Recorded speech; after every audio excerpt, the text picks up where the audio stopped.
Claudia, qué bueno tenerte aquí en nuestra casa, en Libertank, en esta segunda temporada de este experimento que estamos haciendo, este podcast sin permiso. Eres una invitada de lujo, entonces muchas gracias por aceptar esta invitación y por estar aquí.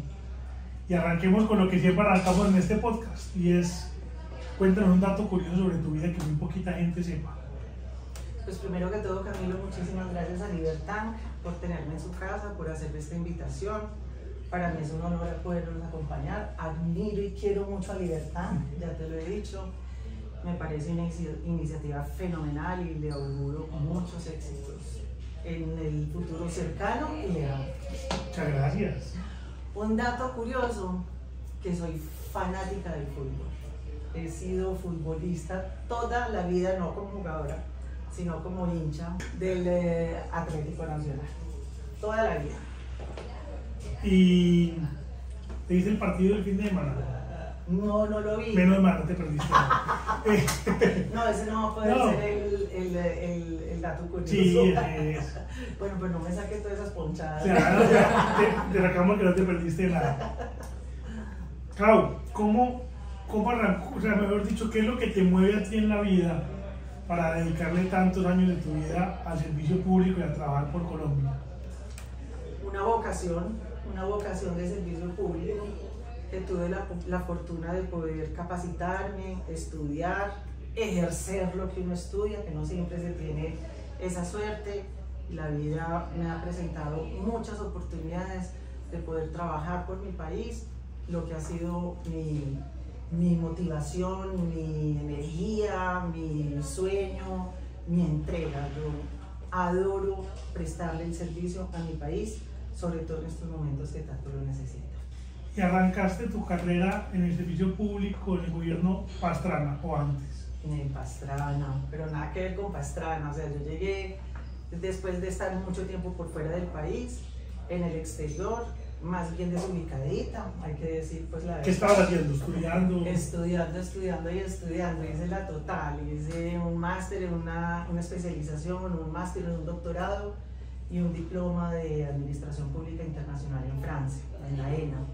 Llegué después de 8 años de estar por fuera y escuché, inicialmente conocí a Emilio José Archila Peñalosa, fue mi primer jefe, y gracias a él, y me alegra mucho poderlo decir públicamente, entendí que hacer parte del servicio público sí se puede hacer con eficiencia, austeridad, eficacia, con entrega, que sí se puede servirle al país a través o a partir de una autoridad pública. Mi primer cargo fue en la Superintendencia de Industria y Comercio como jefe de regulación. Estábamos en un evento en Bogotá, me fui con mi mejor amiga, yo vivía en Medellín, porque pues cuando llegué del exterior me fui a Medellín a ver a mis padres, a mis hermanos, mi hermano, etc. Y fui a un evento de Bogotá, que los paisas íbamos a los seminarios y a los programas de las universidades, y mi amiga Ángela Llano me dijo, échenle pues, dígale. Yo acababa de hacer un doctorado sobre intervención en la economía a través de autoridades administrativas independientes especializadas, y él era el superintendente de Industria y Comercio. Entonces cogí fuerza de donde pude, me le atravesé y le dije, oye, yo quiero trabajar con usted. Wow. Y me dijo, ¿cómo así? Le dije, yo acabé de llegar de Francia, hice una tesis de doctorado sobre este tema.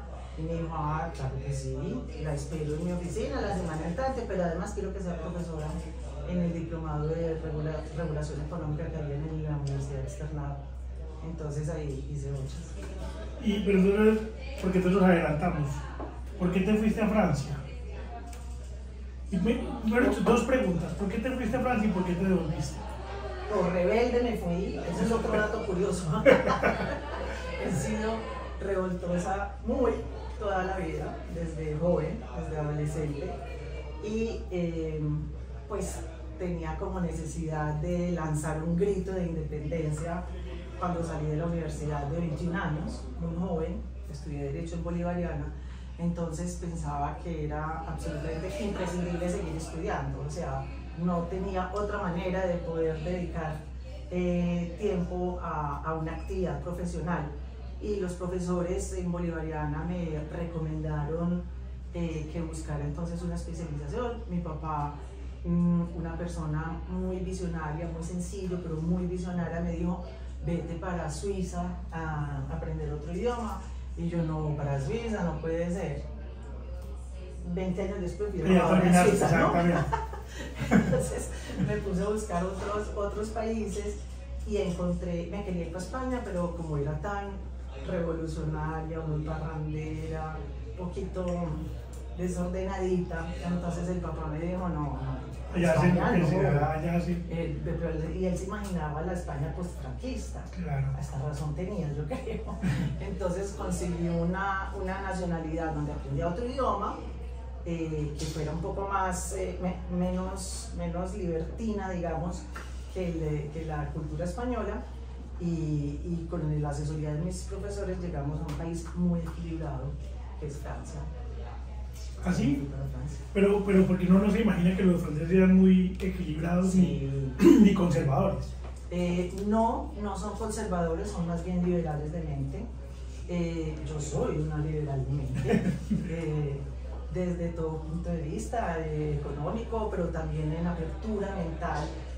Tal vez en parte por mi formación en Francia, yo viví 8 años allá. Y aprendí, digamos, esa cultura abierta, generosa, de libertades, pero también fraternal, también igualitaria. Entonces ahí hay como una mezcla de cosas. ¿Y volver era una opción o no? Era una obligación. Aunque el compromiso conmigo misma. Ah, bueno. Siempre te fuiste pensando en volver. Siempre me fui pensando en volver, me conseguí un par de novios allá y a todos les dije, yo me devuelvo para Colombia. Yo no me voy a quedar viviendo en ninguna parte distinta a Colombia. Entonces, finalmente me casé con el padre de mis hijos, un francés, y le dije, me devuelvo para Colombia. ¿Usted se devuelve conmigo? Y yo, no, si yo me devuelvo con usted, pues me voy con usted. Entonces él se vino para Colombia conmigo, primero a Medellín, porque dije, esa aterrizada no puede ser como tan brusca, vámonos directamente a Bogotá. Nos fuimos para Medellín y allá duramos unos meses y ya después... Estuviste muy poquito tiempo aquí. Muy poquito, realmente estuve pues alternando. Yo cada vez que podía salía a correr a Medellín cuando terminaba, digamos, alguna misión. Pero volvía y me tocaba irme para Bogotá o para cualquier otra parte. ¿Tú trabajaste en la superintendencia? ¿Ese fue tu primer? Mi primer trabajo fue en la superintendencia de Industria y Comercio y mi primer salario invité a mis papás a cenar. Uy, bajarísimo. Y después de eso, ¿cuánto tiempo estuviste ahí? Estuve ahí del 2000 al 2002, 2 años, pero aprendí un montón y sobre todo yo creo que ahí encontré esa vocación de servicio público y en un entorno muy favorable porque entonces demostrado que sí se puede ser eficiente, transparente y honesto desde el Estado. Luego quedé embarazada de mi primera hija, Stephanie, entonces me devolví para Medellín, estuve los 2 primeros años con ella. Y un día me presentaron al presidente Uribe. Yo realmente... Ya era presidente, o sea, tú no estuviste en la campaña del 2002. No, yo empezaba a aterrizar a Colombia pues, después de un doctorado, claro, más o menos de Plutón, y 8 años por fuera, pues siempre se desconecta uno un poco del país. Entonces mi hermano, Carlos Mario Jiménez, me hizo una cita con el presidente Uribe y me dijo, tienes que ir donde él, ese hombre va a ganar las elecciones, y era cuando estaba en el 2%. Entonces yo no, la verdad, cuando él fue gobernador y alcalde, yo no estaba en Colombia. Claro. Entonces no, realmente no lo tenía muy en el radar. Y llamé a un amigo mío que es muy cercano al presidente Uribe y lo había oído hablar mucho de él, que se llama Jaime Bermúdez Merizalde, que fue canciller. Muy amigo de esta casa también. Seguramente, sí. Y Jaime me dijo, no, vaya, porque me hicieron la cita, mi hermano, entonces yo le dije, listo, yo voy, pero quería tatearme un poquito más antes. Entonces me dijo, uff, es una oportunidad y ese señor va a ganar las elecciones. Él va a ser presidente de Colombia. Ve con toda tranquilidad, porque se escuchaba de todo sobre el candidato libre, ¿no? Entonces fui y me dijo varias cosas, pero en síntesis me ofreció que hiciera parte de su equipo programático de campaña y yo le dije, presidente, mire, yo creo que ese puesto puede ser ocupado por una persona que esté más inmersa y más conectada en este momento con el país. Pero si quiere, con mucho gusto le puedo escribir sobre temas que usted quiera profundizar. Y me dijo, bueno, regálame un paper sobre las decisiones de la Corte Constitucional en cuanto al sistema carcelario, ese fue uno. Otro fue un paper de la UPC, que también la Corte Constitucional le había dado una orden al Ejecutivo. Y otros documentos más muy en ese sentido, muy en el sentido de lo que la Corte, después del 91, Colombia ha tenido lo que se llama un activismo jurisdiccional. Y le parece a uno, yo con una formación cartesiana, francesa, napoleónica total, pues era muy difícil ver cómo una corte le daba órdenes al Ejecutivo y al Legislativo, y cómo esa majestad de la justicia y esa neutralidad de la justicia claramente no se estaba respetando en nuestro país desde hacía algún tiempo. Y entonces ahí lo constaté de verdad, como me parece a mí que nuestra corte ha jugado un rol político muy importante y uno sí se pregunta si debería ser así. Sabes que a mí me sorprende mucho que en Colombia, claro, más allá, digamos, del ordenamiento legal, la gente se utiliza la carta de las sentencias de la Corte como si fueran verdades absolutas y últimas, ¿cierto? Entonces la gente dice, en un debate, la gente dice, pero es que hay una sentencia de la Corte que dice, y eso es como si hubiera sido, como hubieran tirado ahí, pues, como si nada de eso se pudiera rebatir, como si nada de eso estuviera abierto al debate, como si no hubiera sido además producto, pues, de la deliberación de seres humanos, además haciendo activismo y todo eso. Y yo creo que eso nos hace mucho daño. Y es un órgano que no es elegido popularmente. O sea, en efecto, la misión última de las Cortes es garantizar la legalidad, garantizar que el Ejecutivo, el Legislativo y las otras autoridades administrativas nacionales o territoriales que tiene nuestro país cumplan la ley. Por un lado, cuando se trata de juzgar al Estado, y por el otro, de que los ciudadanos también respeten las normas.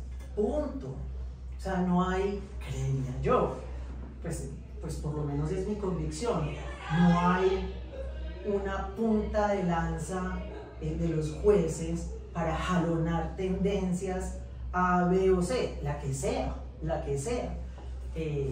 Entonces yo sí he sido muy reservada en cuanto a este activismo judicial, que sí le parece a uno que no respeta las otras ramas del poder público, pero las otras ramas del poder público sí tienen la obligación, como en efecto la tienen, de respetar la justicia. Total. Pero bueno, volvamos entonces a la historia. Entonces, ya después entra el gobierno de Uribe, ¿en qué año? Entra el gobierno de Uribe más o menos de la misma manera, le cuento, que empecé en la superintendencia de Industria y Comercio. Sí, yo, para que vea, ahora que hago esa retrospectiva me doy cuenta de que la iniciativa ha sido mía. Sí, buenísimo. Para eso y para otras cosas, como para casarme también. ¿Ah, sí? ¿Qué fue la que pidió matrimonio? Yo propuse matrimonio. Me encanta. Entonces,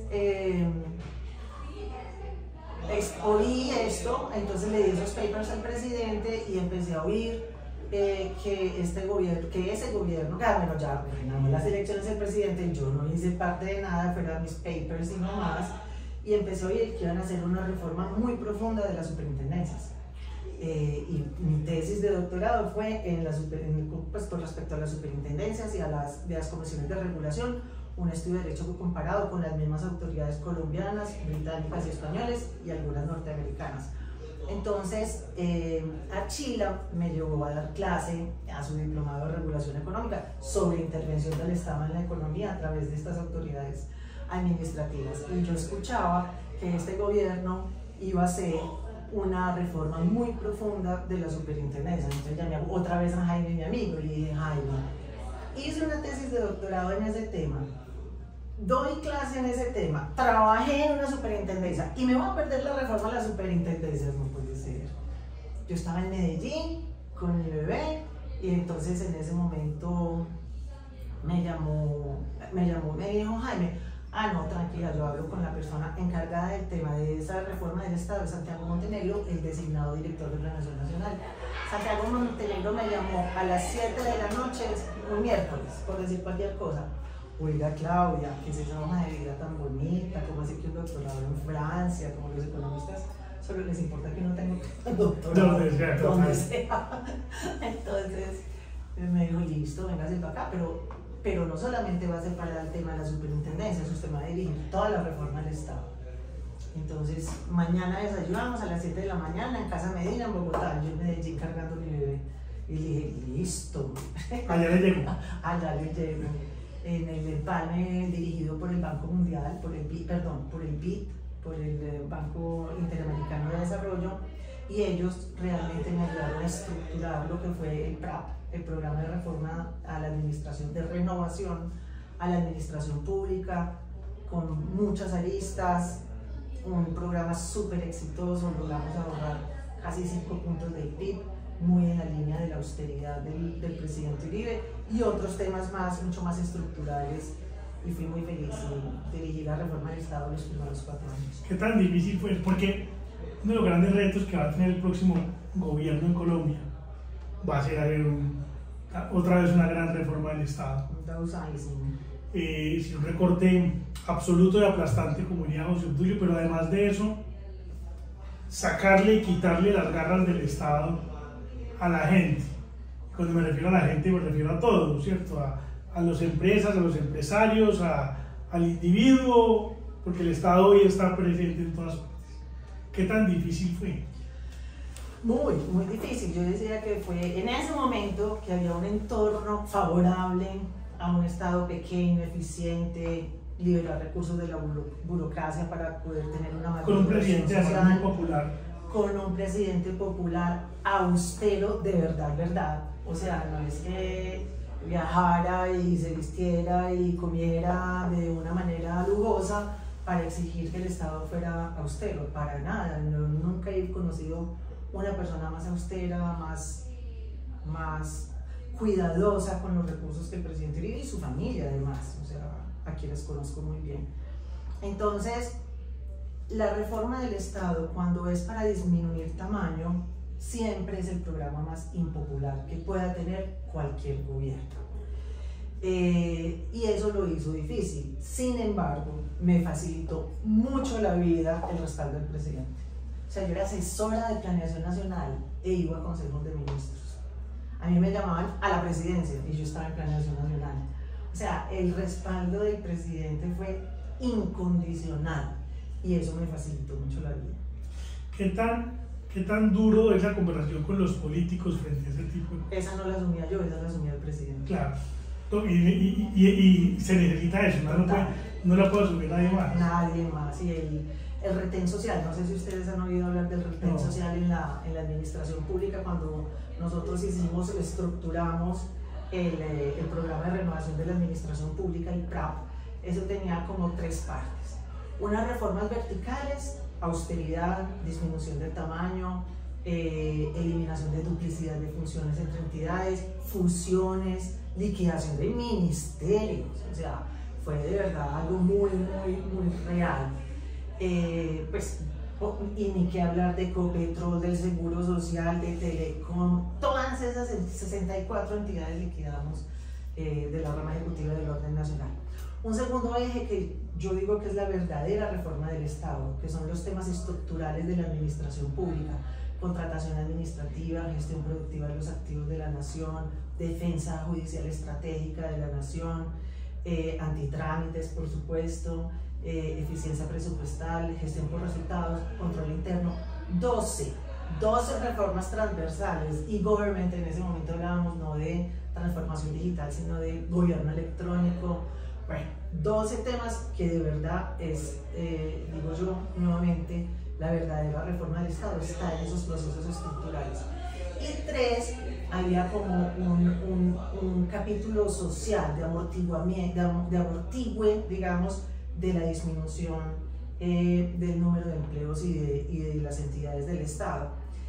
Eso tenía un programa de protección social. Y nosotros pedimos facultades extraordinarias para realizar esa reforma del Estado. Y en ese tire y afloje, yo prácticamente vivía en la Secretaría Jurídica de Presidencia. Y el presidente era hablando con los sindicatos allá en un salón y yo redactando los decretos con el secretario jurídico de Presidencia, en ese momento Camilo Espina, redactando todos los decretos para poder sacar, para que no se nos vencieran las facultades. Y entonces el presidente negoció, llegó a un acuerdo con los sindicatos y con el Partido Conservador de crear el retén social. En ese proceso de reestructuración tenían una protección especial y no se iban a suprimir cargos de madres, cabezas de familia, prejubilados, personas que les faltara menos de 5 años para jubilarse, ni discapacitados. La Corte Constitucional lo extendió a padres, cabeza de familia, y hoy es una obligación legal. Y eso salió bien. Tú has seguido, obviamente sí, porque además lo hemos conversado y demás, un poco toda esta reforma también del tamaño del Estado de Argentina hoy con el trabajo de Federico Sturzenegger. Cuando ves lo que están haciendo en Argentina, lo que está haciendo Federico Sturzenegger, ¿qué similitudes encuentras de ese proceso? Yo creo que ahí la austeridad y la convicción de que nuestro modelo de Estado debe ser pequeño y cumplir 3 funciones es la misma. El Estado debe regular, promover algunos sectores y vigilar. Es muy excepcional los momentos en los que el Estado ejecuta o emprende alguna actividad económica en particular. Por supuesto no estoy hablando de funciones soberanas como la administración de justicia, la seguridad y las relaciones internacionales, pero el resto realmente podría regular, promover y supervisar. Vamos en contravía pues en los últimos años, pero en principio ese es, digamos, como las funciones básicas de un Estado liberal, en donde hay espacio para el desarrollo de un sector privado vigoroso y complementario a las funciones soberanas de un Estado. Yo creo que eso lo compartimos. Ahora, ese tema de la motosierra y los recortes, digamos, abruptos, hoy en día yo creo que eso es más traumático que cualquier otra cosa.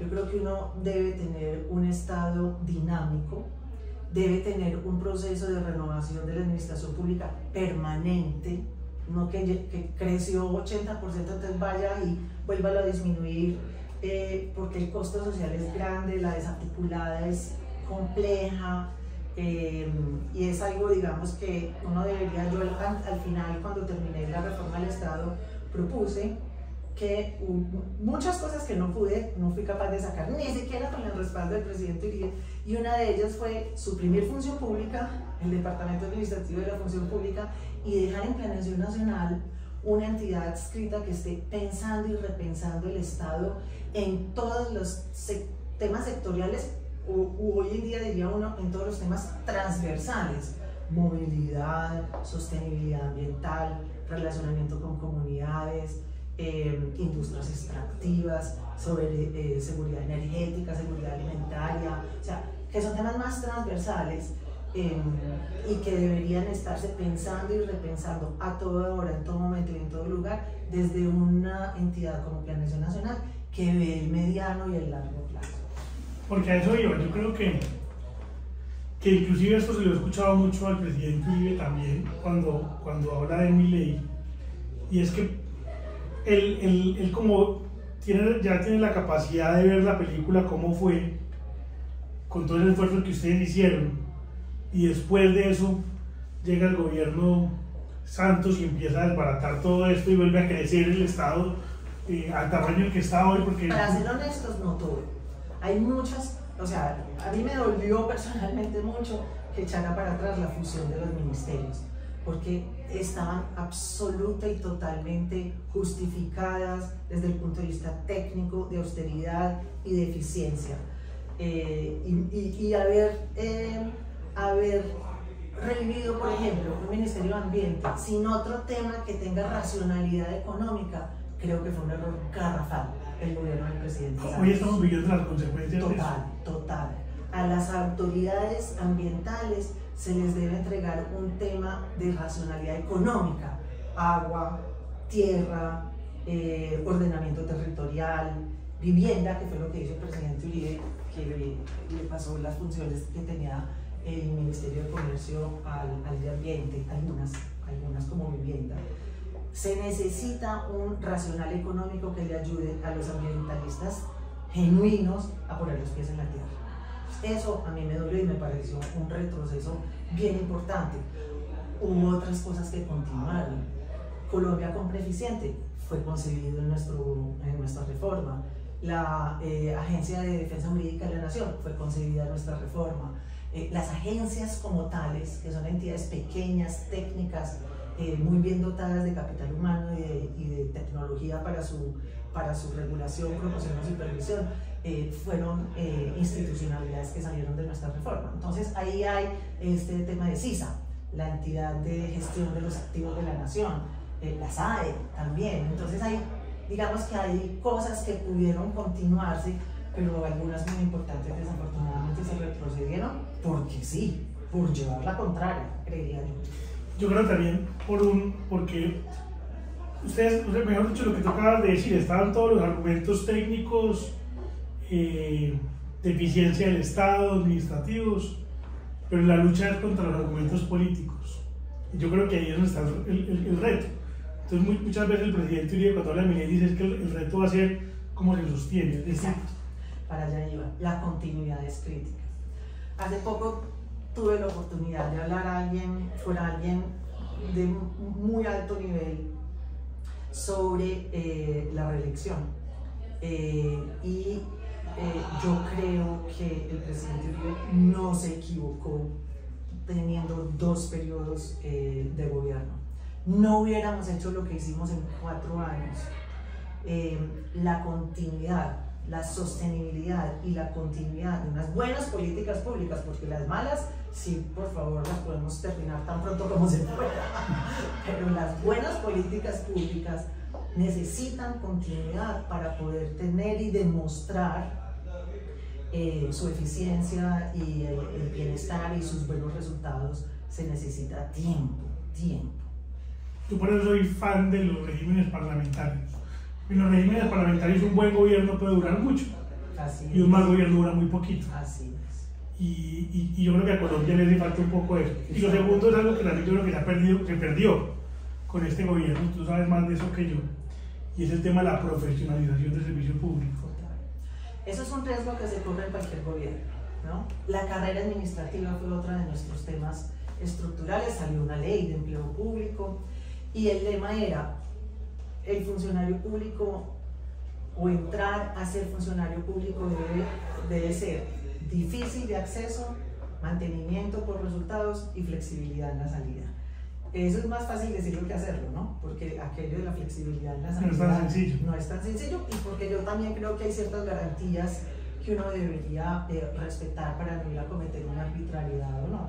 Pero en el Estado hay una interinidad, por lo menos en la rama ejecutiva del orden nacional hay unos encargos y hay unas interinidades que se prestan para entrar y salir y sacar y poner de la manera más flexible del mundo.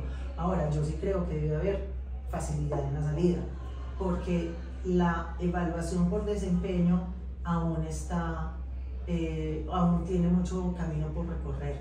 Eso es todo un reto, que realmente los jefes se pongan la seriedad de evaluar los resultados de sus colaboradores, no solo porque le vaya bien o mal a su institución, sino porque es la persona indicada o no para estar en un cargo determinado, y eso requiere mucha valentía.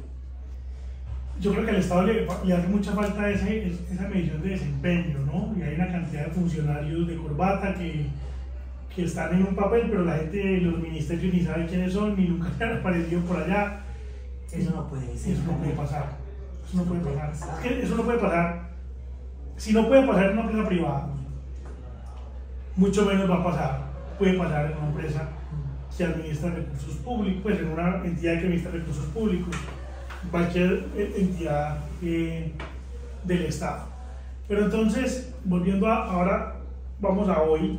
Ya hablamos un poquito, ahorita ya hablamos un poquito de minería y de otros temas, pero para seguir hablando de ese tema de la eficiencia del tamaño del Estado y de recortar el tamaño del Estado. Tú que estás todo el día en múltiples conversaciones, además conversaciones entre opuestos, que son las más interesantes, ¿cuáles van a ser los mayores retos en esa materia que va a tener el próximo gobierno? Sí, vamos a tener que retomar el rumbo, la verdad.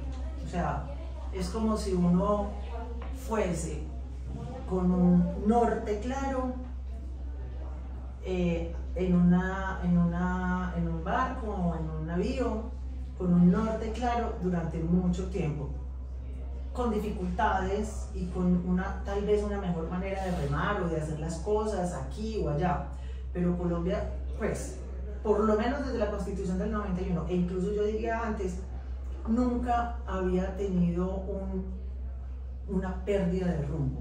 Yo ni siquiera creo que sea un cambio de ruta. Yo realmente creo que es un retroceso y que nos va a tocar reprocesar con los retos de hoy y las ventajas y las oportunidades y aquellas cosas que ya sabemos que se pueden hacer de otra manera para no volvernos a equivocar, pero vamos a tener que dar un timonazo brutal para poder retomar nuestro modelo de desarrollo político, económico y social sin inducir una crisis generalizada sobre texto de que se estaba haciendo mal y refundar una nación que no es, que existió hace 50 o 60 años. Yo no sé si es que de pronto hubo un estancamiento mental de quienes lideran estas ideas y no sé dónde estaban, pues digamos, o de pronto sí sabemos dónde estaban, pero es que la vida ha cambiado mucho, la gestión pública ha cambiado un montón desde hace 50 años, el tema de un Estado, una economía intervenida, un intervencionismo de Estado que mencionabas tú ahora, el satanizar el ánimo de lucro, el no ver el sector empresarial como un aliado, sino como una amenaza, el meternos en una discusión de lucha de clases, por Dios, eso no es cambio, eso es un retroceso grande. Total. Estamos perdiendo 20, 30, 40 años de evolución. Pero es porque ellos se quedaron en un país que hace rato dejó de ser, y hace rato me refiero a décadas. Sí, si usted mira los indicadores macroeconómicos y macrosociales, Colombia ha progresado desde 1900. Total. En todo, en educación, en salud, en longevidad, en natalidad, en niños menores de 5 años, en nutrición, en desarrollo, en industria, cualquiera que uno mire, en expectativa de vida, en alfabetismo, cualquier indicador que usted mire y compare la Colombia de hace 70 o 80 años y la Colombia de hoy, sin ninguna duda, es un país mejor. No lo suficiente, todavía tenemos unos retos gigantes, sin duda, pero para eso no hay que patear el tablero. Total. Pero es porque si no lo pateaban, eso es lo único que los hacía a ellos valer, lo único que los hacía valiosos, pues que era promover ese odio de clases, promover ese discurso de odio, vender esa narrativa que no es otra cosa que narrativa, que Colombia hoy va mal. Pero qué irresponsabilidad. Total. Es una irresponsabilidad histórica. Total. Pero es que ya quedó demostrado en estos años que están gobernando que a ellos no les interesaba trabajar y mejorar el país, sino obtener el poder. Obtener el poder para hacer con él lo que han hecho, que es llevar los niveles de corrupción del Estado colombiano, que ha sido un Estado con unos problemas de corrupción, pero nunca los habíamos llevado a los niveles que los tenemos hoy. Así es. Al menos uno antes no veía la corrupción en las altas esferas del poder, sino que la corrupción siempre estaba más abajo, y ahora uno ve los escándalos en la gente que uno antes no se imaginaba. Y servirle al Estado y servirle al país es un honor. O sea, no es una oportunidad para abusar. No. Es un honor y tiene que ver el progreso de la gente, el bienestar de la gente, pero con todas las reformas lo hemos visto, el paciente no importa en quienes lideran hoy en día la reforma a la salud. Los trabajadores tampoco importan. Realmente lo que importa es ganar el pulso, punto, a costa de lo que sea, así sea del bienestar y de la felicidad de los colombianos. Total. Es que al final es porque ellos saben que lo único que los hace valiosos hoy es el cargo que tienen. Y entonces hoy están tratando de quedarse con todo lo que puedan, porque saben que después del 7 de agosto no saben crear valor en nada más. Error garrafal. Cuando uno tiene vocación de servicio público, lo primero que tiene que tener claro es que eso es temporal y que es para un ratico nomás. Y que el día que uno se baje de allá, vuelve a ser un ciudadano común y silvestre. Y se le acabaron hasta los saludos de mucha gente. Todo. Ya el teléfono tiene la mitad de los contactos. Tal cual. Total. Pero voy a volver un poquito otra vez a tu experiencia en el tema regulatorio y demás. Porque inclusive yo voy a publicar, seguramente cuando haga este podcast ya lo habré publicado, una columna sobre la desconfianza que tienen los colombianos en general de los empresarios. Por un lado hay una desconfianza, a pesar de que la encuesta de Edelman dice que son los que más confían, pero en realidad los colombianos todos desconfían de los empresarios. Yo voy a explicar por qué. Y segundo, creo que hay un mal entendimiento de la función empresarial. ¿Y por qué digo que desconfían? Porque el Estado colombiano ha hecho que ser empresario sea primero un deporte de alto riesgo y segundo, que el empresario es culpable hasta que demuestre lo contrario. Entonces, hoy, por eso un país como Colombia, las pymes tienen que destinar más de 750 horas al año solamente para cumplir regulaciones y trámites. Pero yo creo que eso va parte de una profunda desconfianza del Estado colombiano, que no es otra cosa que una desconfianza de los colombianos en los empresarios que son creadores de riqueza. Entonces viene como esa concepción de al empresario lo tenemos que sobreregular, hipervigilar, hipercontrolar, porque si no hace daño. ¿Por qué crees que pasa eso y cómo lo combatimos? Yo le propongo otra mirada. Yo creo que, a ver, no hay que satanizar los trámites, ¿no? El ciudadano, cualquiera sea el escaño en el que esté, debe relacionarse con el Estado. Y hasta ahora no hay una manera diferente a un procedimiento, ¿no? Nombre, cédula, NIT, autorización, certificación, etc. Eso es inevitable, los trámites son inevitables. Lo que pasa es que hay una cultura legalista en nuestro país que nos dicen santanderistas, en donde todo se resuelve con una norma o todo se resuelve con una regulación, y no, ahí sí no. Entonces hay una regulación, puede ser no intervenir, dejar que simplemente operen las fuerzas del mercado. Eso puede ser una buena regulación. Una buena regulación puede ser una alianza público-privada. Pero hay que hacer, digamos, por ejemplo, un mínimo due diligence y el cumplimiento de unas mínimas condiciones para ver que el aliado del sector privado tenga las capacidades para poder ejecutar una concesión o un contrato de alguna naturaleza, sector telecomunicaciones, sector salud. Entonces yo creo que uno, antes de este gobierno, en el rumbo aquel que llevábamos, yo creo que no había tanta desconfianza en el sector empresarial como tal, porque el empleo es tal vez lo más importante para este país y todo el mundo se ha dado cuenta que el empleo lo genera un patrón que viene del sector privado o público, pero que realmente quien está llamado a generar empleo y generar riqueza es el sector privado o el sector empresarial, más que el sector privado, el sector empresarial de un país como el nuestro. Hasta hace 3 años, con unos ritmos de crecimiento brutales. La pandemia nos abrió un montón de puertas que hoy nos encargamos de cerrarlas uno a uno, y una cantidad de posibilidades que hemos desaprovechado una a una. Pero yo aspiro a que volvamos a retomar el rumbo y podamos volver entonces a confiar, por lo menos parcialmente, en las alianzas público-privadas. Y usted lo mencionó, las encuestas de Edelman, ¿cómo se llama? El Latinobarómetro, la Poll de Inbamer.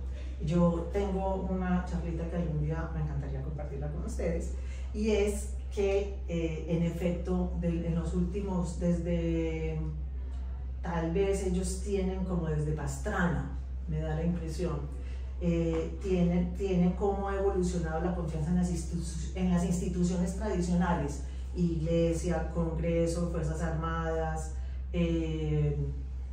Contralorías, etcétera, y todas han bajado, todas, menos el sector empresarial. Y no es solamente Edelman, son todas estas que le digo, seguramente se me escapan 2 o 3, yo las tengo recopiladas.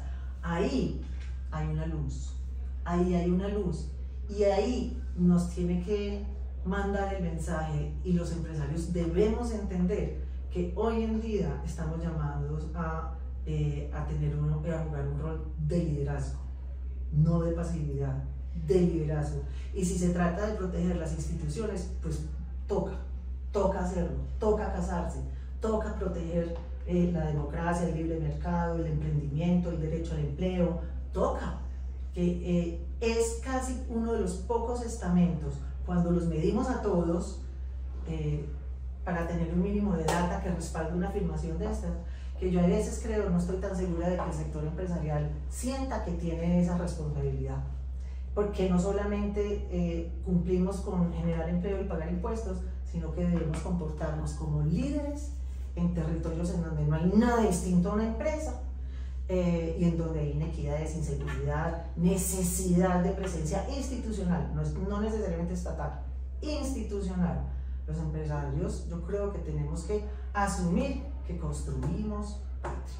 Total, yo digo mucho, porque a veces la gente dice, y eso me parece injusto, cuando dicen, es que tienen que hacer más. Entonces yo digo, no hay que hacer más, hay que ser mejor, que es distinto, y es la siguiente. Por la misma razón que un empresario gasta en empresas de seguridad privada para proteger su patrimonio, para proteger su propiedad privada, ¿cierto? Entonces las oficinas, las fábricas, todo eso tienen empresas de seguridad privada que complementan a la labor del Estado en proteger la propiedad. Por esa misma razón que eso existe, los empresarios deberían involucrarse en cuidar algo que es más importante incluso que eso, y es el entorno. Y es entender, que tú lo acabas de explicar muy bien, que para que estas empresas existan de todos los tamaños, formales e informales, tiene que haber un entorno favorable para que eso exista. Y yo creo que en los últimos 3 años en Colombia hemos visto que ese entorno se puede romper, que ese entorno es peligroso y que si no lo cuidamos, rápidamente se pierde. Y eso yo creo que los gringos, especialmente en Estados Unidos, es donde más lo han entendido. Y por eso en Estados Unidos los empresarios son mucho más activos, no solamente financiando, sino también en discursos, o sea, son muchísimo más activos porque entienden que no solamente basta con hacer buen empresario, sino también hay que cuidar el suelo que permite que las empresas se den. Si no lo cuidan, si no le echan abono, si no están pendientes de eso, rápidamente se pierde, como se ha perdido en Venezuela y demás. Total. Yo sí quisiera profundizar en esa idea de que los empresarios tienen que, ustedes, todos. Total. A mí me ofende cuando me dice muchos, es que los empresarios no están haciendo nada, y usted. Esa es la pregunta. ¿Y usted qué está haciendo? ¿Qué está haciendo en su metro cuadrado? Los otros tienen 1 kilómetro cuadrado, los otros tienen un departamento y los otros tienen un país. Pero también tenemos operaciones, también tenemos empleados. ¿Y qué hago en mi metro cuadrado yo todos los días? Tal cual. Indignados de WhatsApp, yo llamo yo. A mí eso me da como una curiosidad, es que esto es con todos, todo lo que no sea estatal es privado, es sociedad en términos generales. Todos nos tenemos que mover para poder atajar el andamiaje de este país que logramos construir, tal vez no de manera perfecta, tal vez con muchos problemas, pero mejor que lo que tenemos hoy. En todo caso, hay que aguantar y tener este andamiaje y reconstruirlo a partir del próximo 7 de agosto. Total, y dar lo mejor de cómo estaba, que es el próximo 2021. Exactamente. Me gustó mucho lo que dijeron ahorita de, quizás no es un tema de confianza en el sector privado, sino de creernos el cuento. Ah, sí, total. No, pero del tema de la cultura legalista, Sí. el profesor Eric Bear tiene un libro que se llama Perdido en Legalandia, y él dice que Colombia es Legalandia. Total. Y entonces uno suele, y nosotros aquí nos quedamos todo el tiempo del Estado, pero yo voy a aprovechar aquí para decir algo, y es que hoy, yo creo que muchas de estas leyes antitrámites han funcionado, y ahorita voy a decir un ejemplo.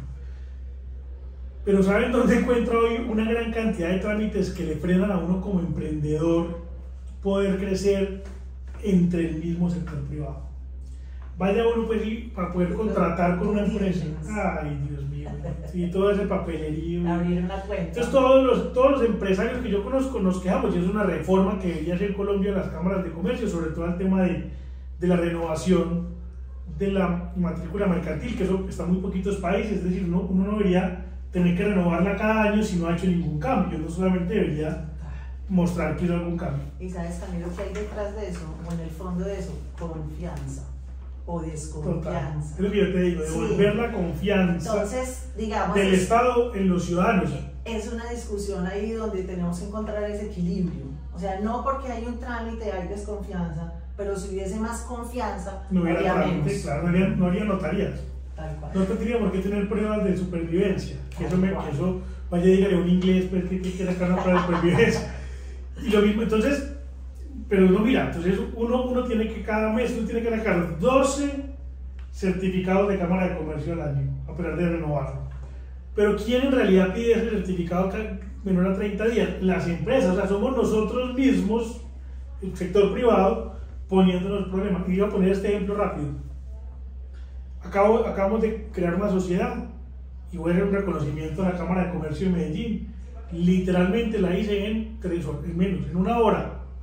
En 1 hora ya estaba todo registrado, tienen un programa en donde no hay que saber nada. Ellos están haciendo preguntas y te montan estatutos, acta de constitución, todo se radica por internet fácil. Después fui a un banco, no voy a mencionar cuál, a abrir la cuenta. No.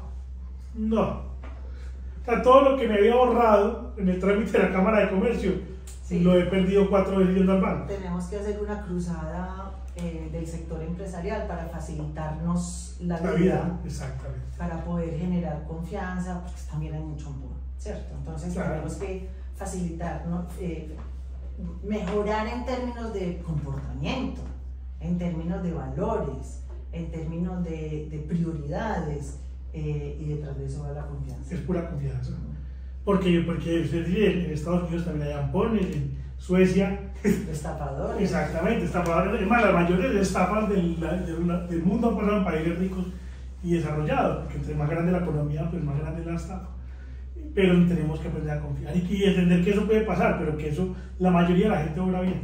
Y entonces ahora vamos a un tema que es de mi corazón, que tú sabes que es de mi corazón, y es que para generar confianza se necesita convivir con los opuestos. Exacto, eso es. No solo con los similares, sino con los opuestos.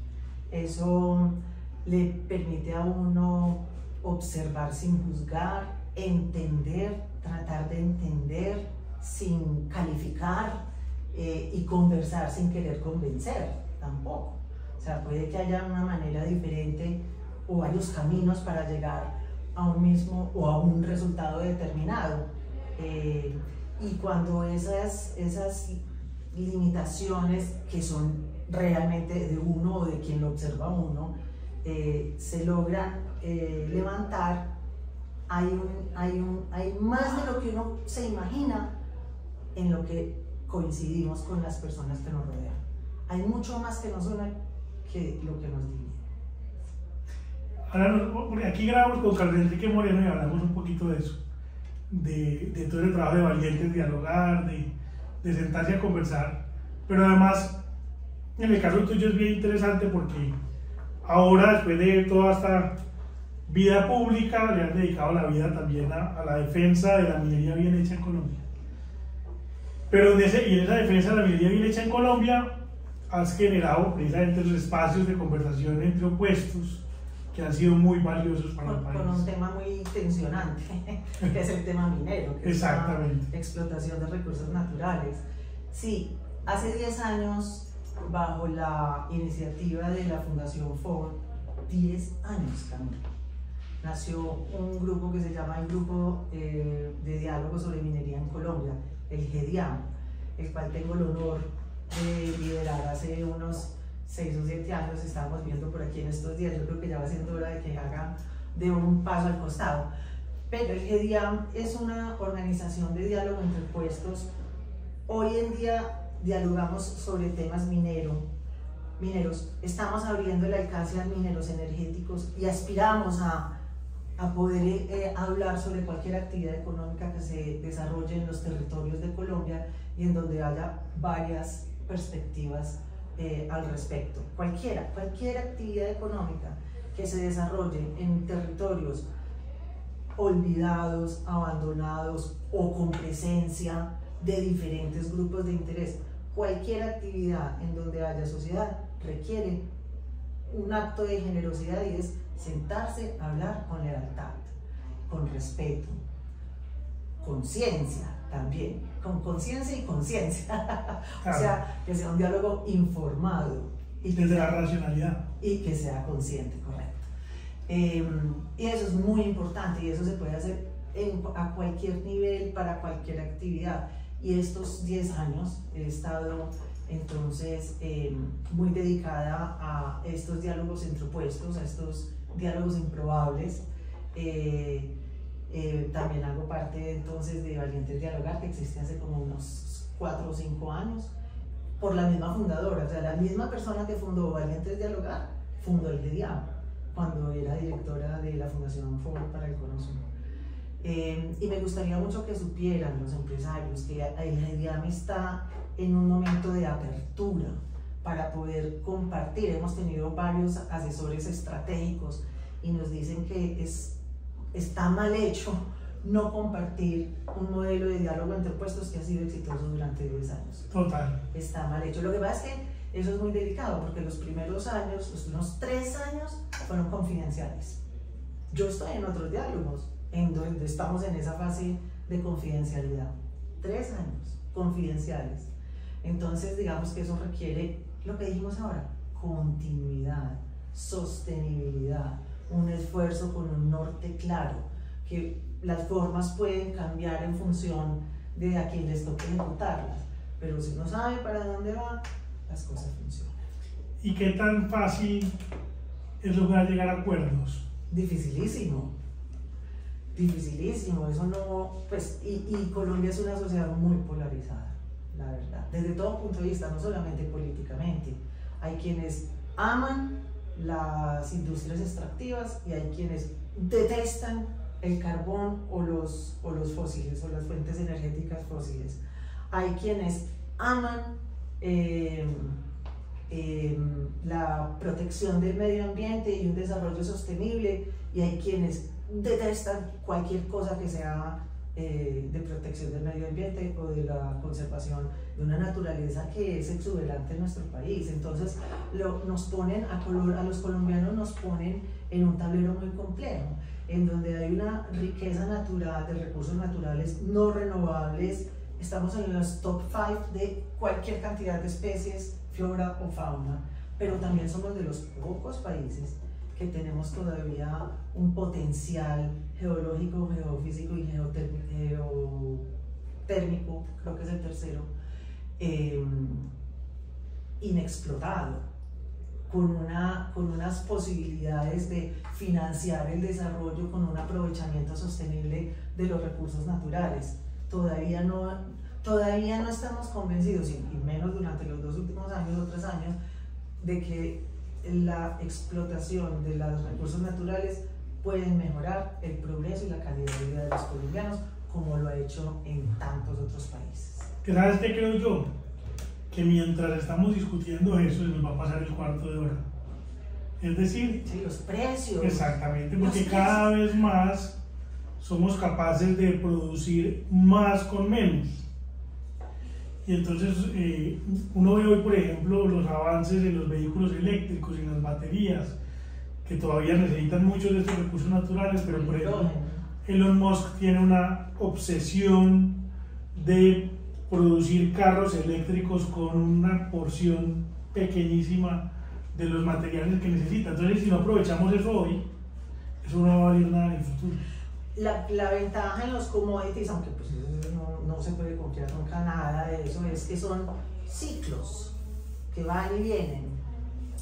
Entonces, si nosotros lo lográramos de verdad, pues todavía los ciclos de los precios de los commodities, por lo menos el del oro, está muy bueno. Sí. Y los necesarios para la transición energética, que tenemos varios de ellos en Colombia.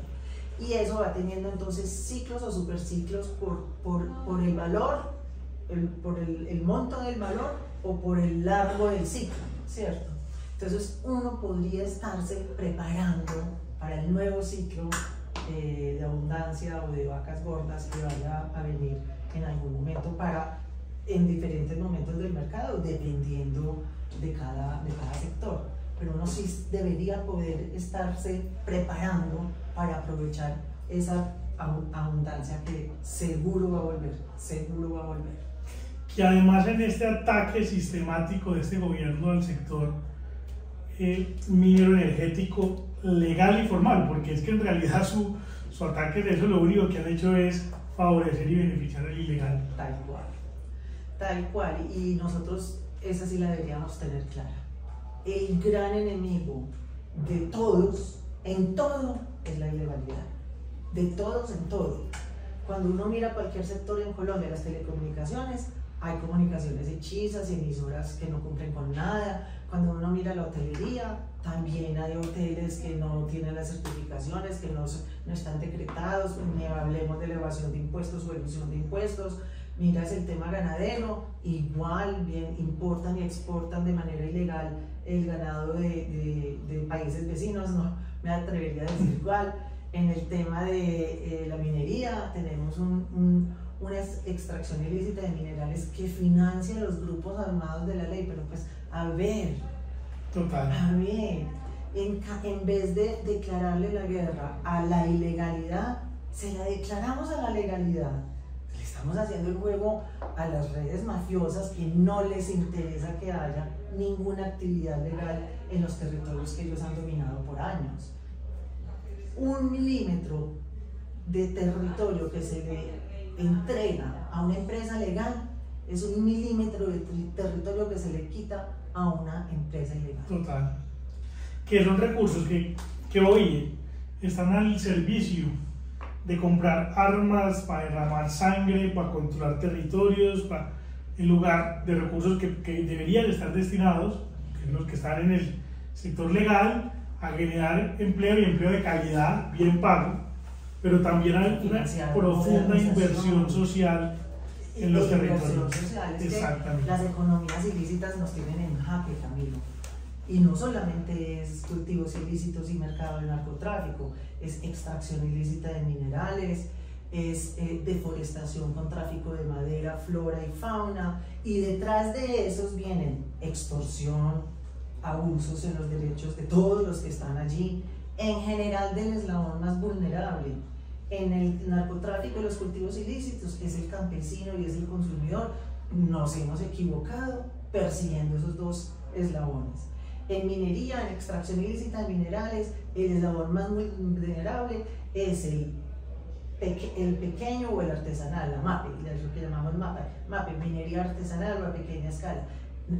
Nos equivocamos de enemigo, ese no es el enemigo. Hay muchos otros actores, legales algunos, que lavan dinero, que venden explosivos, que transportan, que traen la retroexcavadora de Brasil, que lavan el dinero, que compran el oro, comercializadoras. Entonces obviamente están los ilegales, que es la gasolina de todo ese mercado. Pero hay muchas economías ilícitas que tienen muchas causas. Otro día hablamos de eso. Yo tuve el privilegio de servir de pluma de una de las publicaciones de Valientes Dialogar sobre economías ilícitas, diferentes miradas sobre las economías ilícitas en Colombia. Tú me decías, sí, eso en el lanzamiento, sí, en la COP. Exactamente. Y eso yo creo que el país no ha terminado de entender, que mientras no estemos todos de acuerdo de que la legalidad es paga y es mejor que la ilegalidad, no lo vamos a lograr. Que además ahí es A los ilegales, como acabas de explicar, les importa muy poco el medio ambiente. Total. Pues es más, lo destruyen adrede. Sino solamente recuerden las imágenes de estos voladuras de oleoductos y los daños medioambientales tan profundos que han hecho aquí. Y lo triste es que muy pocas organizaciones u ONGs ambientalistas protestan cuando el daño lo hace la ilegalidad. Total, cero. Entonces, es más, no solamente no protestan, sino que voy a entrar en otro debate. Hoy aplauden que algunos de esos que volaban torres y que destruyen el medio ambiente están sentados en el Congreso. Pero además de eso, cuando una empresa legal, sobre todo estas empresas grandes, multinacionales que hoy son tan vistas como con recelo, hace algo malo en un mundo hiperglobalizado, hipercomunicado, donde nos enteramos de todo, paga con su bolsillo el daño que hizo.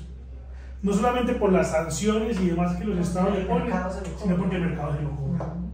En cambio, todos los días hay una cantidad de empresas ilegales que destruyen el medio ambiente, que hacen ochas y panochas y nadie los cobra. También son multinacionales en el mundo ilícito. Total. No, porque la criminalidad trasciende fronteras. Y entonces aquí tenemos los mexicanos, los ecuatorianos, los brasileros, que también son multinacionales, pero siguen teniendo su mercado. Total. Bueno, Claudia, para terminar, seguramente esta es una pregunta que te están haciendo hoy real, una pregunta real, que yo la voy a hacer ficticia, pero real, todos los días en todos los grupos en los que están, los confidenciales y los no confidenciales. Si mañana, el 7 de agosto del 2026, entras al gobierno, asesoras al presidente de turno o fueras presidente, ¿cuáles fueran como las 3 grandes cosas que necesita Colombia para recuperar el rumbo, pero también para salir de esto mejor de comentados? Yo creo que los grandes problemas de Colombia que hay que enfrentar con toda decisión es la lucha contra las economías ilícitas. Segundo, un Estado al servicio del ciudadano. Recuperar un Estado que trabaje con convicción y con vocación de que está al servicio de los colombianos y no al revés. Pequeño, austero, eficiente. Y tercero, bueno, voy a decir 4. Tercero, por supuesto que tenemos unos grandes retos sociales como la pobreza monetaria o extrema o multidimensional, como las desigualdades, como los servicios y los productos y los servicios públicos del cual no están gozando la totalidad de los colombianos, y en algunos casos eso es dramático. No podemos seguir renunciando a tener un gran corazón y a tener una conciencia social solo a los movimientos de izquierda.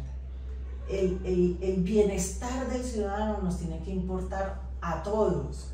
La redistribución de la riqueza equilibradamente realizada, como dicen por ahí, no hay mejor redistribución que generar empleo, entre otras, pero sí necesitamos unas políticas sociales más eficientes, sin corrupción. Esa es otra economía ilícita, la corrupción, que nos está carcomiendo. Entonces, ese tercer punto de reconocer de verdad, que el capitalismo tiene corazón para ayudar a los más necesitados, tenemos que apropiarnos de esa narrativa de quienes creemos en la libertad de mercado y en el pensamiento liberal, de que algo hemos hecho mal para haber tenido esta polarización que tenemos del otro lado de la orilla, ¿no? Y cuarto, yo estoy totalmente convencida de que sin el liderazgo del sector empresarial no lo vamos a lograr. Yo sí priorizaría las alianzas socio-público-privadas. Que incluso yo diría, porque hace poco lo escuché a Thierry Weiss, una frase que me gustó mucho, y él dijo que Colombia ha sido un país que ha tenido muy buenos técnicos en los diferentes gobiernos, menos en el actual, pero en los diferentes gobiernos, grandes economistas que hoy inclusive muchos de ellos son profesores de grandes universidades del mundo, pero que se han obsesionado más por redistribuir la riqueza que por crearla. Entonces le dijeron ahorita, no hay mejor política social que un empleo. Un padre a quien yo admiro mucho, el padre Robert Sirico, dice: usted quiere ayudar a los pobres, monte una empresa. Claro. Y ahora los socios. Exactamente. Con tranquilidad. Vamos a ir a explotar un territorio étnico donde hay un yacimiento importante de mineral. Primero, pues, hay que respetar esa cultura diferente. Se necesita consulta previa, no le tengamos miedo a la consulta previa, se puede hacer de una manera, eso es un diálogo entre opuestos, la consulta previa. Tercero, hágalo socios, eso es una decisión financiera y comercialmente inteligente. Total.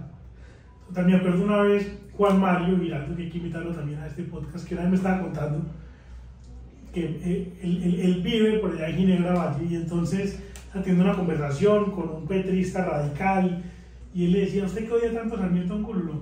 Le voy a dar un tip para que ponga a Sarmiento a trabajar para usted. Miren, baja esta aplicación, no la voy a mencionar por no hacerle publicidad, pero baja esta aplicación y compre acciones. Vuelva de socio de él, y ahora va a tener a Sarmiento trabajando para usted. Yo creo que eso es lo que necesitamos. Que todos trabajemos por todos. Exactamente. Aquí todos cabemos en el mismo. Exacto, y empezar a crear un país de propietarios, de ahorradores y de empresarios, que es lo que nos hace falta. Con un propósito común. Exactamente, porque en Colombia tenemos muy poquitos empresarios. Estos días dije en otro podcast un comentario más polémico, además muy pobres, y eso es una mala señal, porque es lo único que significa es que no creamos suficiente valor y suficiente riqueza. Lo que necesitamos es un país de muchísimos empresarios muy ricos. Y cuando me refiero a don Luis, el de la tienda, que deje de tener una tienda en Castilla y termine teniendo una cadena de supermercados. 7, que tenga. Exactamente. Exactamente. Claudia, mil gracias por este espacio. Ahí quedamos pendientes de otra conversación para hablar de economías ilícitas y otros temas. Claro que sí, muchísimas gracias, encantada de visitarlos. Mil gracias. Síganos, suscríbanse al canal. Si les gustó este episodio, si creen que esto le genera valor a alguien, mándenselo a todos los grupos de WhatsApp, con los tíos, con las tías, con los primos, con las primas, con los amigos, todos esos grupos de WhatsApp que tienen, que estamos preocupados, indignados. Mándenle este episodio donde hablamos un poquito de cómo dejar a Colombia mejor de cómo la encontramos. Muchas gracias, chao, chao.